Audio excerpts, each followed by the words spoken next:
Hello everybody. Today we're going to multiply 384 by 763. As you can see, they're two 3-digit numbers.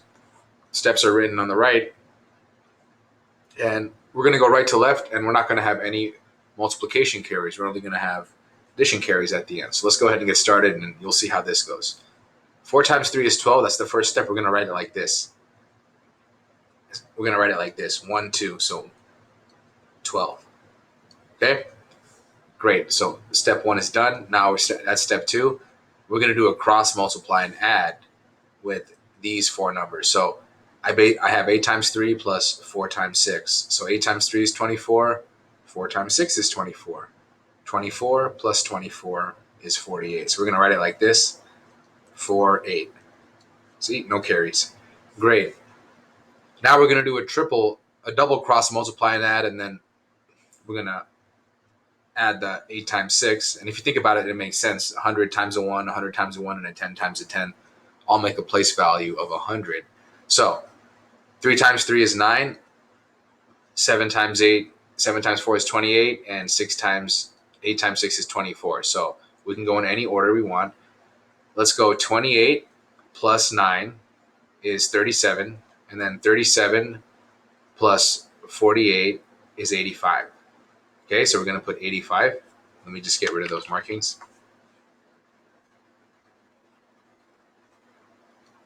Great, now we're at a cross multiply and add, as you can see in step 4 right here. So I have 8 times 7 plus 3 times 6. 56 plus 18 is 74. So I'm going to write it like that. Let me get rid of those markings. And my last step is 7 times 3, which is just 21. Now we can just write it here, 21. I'm actually going to go ahead and do that. We can just write it like that, 21. It's our last step, so it doesn't matter. We have nothing else that's going to get in the way. So now we just add all this. So 2, 9, 9, 2, carry the 1. 2 plus 7 is 9, and then I get a 2. So my answer is 292,992. Okay, good job. Make sure you're pretty neat and organized because everything has to line up. Okay. I also want to point out we followed a palindromic pattern. Sorry, 1, 2, 3, 2, 1.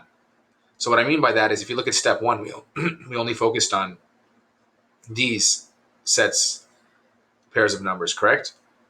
So that's what the 1 represents. Then if you look at step 2, we focused on these sets of numbers. So that's what the 2 represents. And then if you look at step 3, we focused on these sets of numbers. So all 3 of them, that's what 3 represents. And then we go this way, that's what the 2 represents, and that's what the 1 represents, okay? So the more you see these patterns, the more you'll understand the structure. Keep practicing. Good job.